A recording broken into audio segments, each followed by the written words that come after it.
काही स्वास्थ्य त्यावेळेला स्थिर नव्हतं, म्हणून सेवा मग अचानक काही अडचण आली तर एवढ्या मोठ्या उत्सवात ती सेवा न उपस्थित राहणं उचित राहणार नाही, म्हणून माऊलींच्या चरणी प्रार्थना केली की मुलं प्रकृती व्यवस्थित नसल्यामुळे थोडंसं आम्हाला हे करा.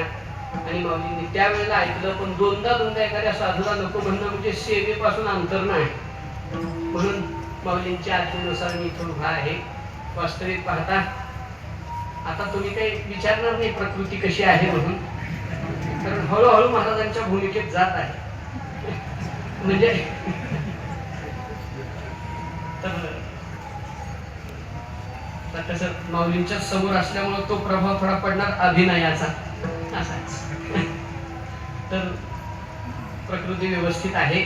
डॉक्टरांची अगदी परवानगी घेऊन आणि मग थोडंसं अंतर ठेवूनच सेवा करा असा डॉक्टरांनी आदेश केला. म्हणून ह्या सेवेमध्ये माऊलींनीही तेव्हाच सांगितलं की जर डॉक्टर म्हणत असतील तर या सेवा करा.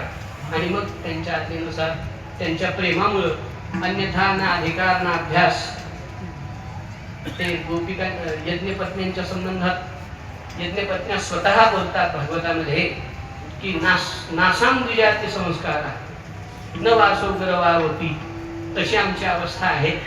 न वासो ग्रवावती, कुठं गुरुग्रही वस्ती नाही, पांत कुठल्या ग्रंथाचं चिंतन नाही, फक्त एक आहे समर्थाचे पोटी आम्ही जन्मलो, कारण की एवढं मात्र आमच्या हातातली गोष्ट आहे. समर्थाचे पोटी सद्गुरू श्री मारुती बाबांच्या कुळात जन्म आला, एवढंच काय ते सकारात्मक, बाकी सगळं म्हणजे अवघडच आहे, सगळी पडझडच आहे. परंतु ते माऊलींची करुणा आहे, प्रेम आहे की माऊलींनी हा सेवेचा भाग माझ्या वाट्याला दिलेला आहे. अगदी अल्प स्वल्प वेळेमध्ये आपल्याला अभंगाची सेवा करायची आहे. वास्तविक पाहता आपल्या जिल्ह्याचं हे परमभाग्य आहे की इथं ज्ञानोबा तुकोबराय आले महाराज. या चरणाच्या निमित्तानं, या पादुकाच्या निमित्तानं, हे चरण पादुका म्हणजे सामान्य गोष्ट नाही. प्रथम दिवशी अच्युत महाराज म्हणत होते ज्ञानोबांना इकडे येणं घडलं असेल की नाही, पण या निमित्तानं चरण पादुकाच्या निमित्तानं ज्ञानोबा इथं आहे.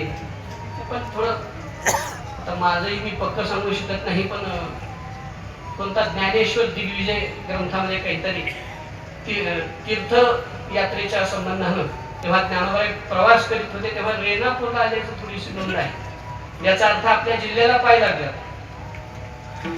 न जाणून रेणापूरला जाता जाता इथल्या ह्या माळावर एखाद्या झाडाखाली विसाव्याला थांबले असते. म्हणून की काय हा उत्सव या ठिकाणी इतक्या भव्य दिव्य स्वरूपामध्ये संपन्न होतो आहे. ज्ञानोबा आलेले आहेत. या चरण पादुका म्हणजे सामान्य नाहीत महाराज. संत चरणाची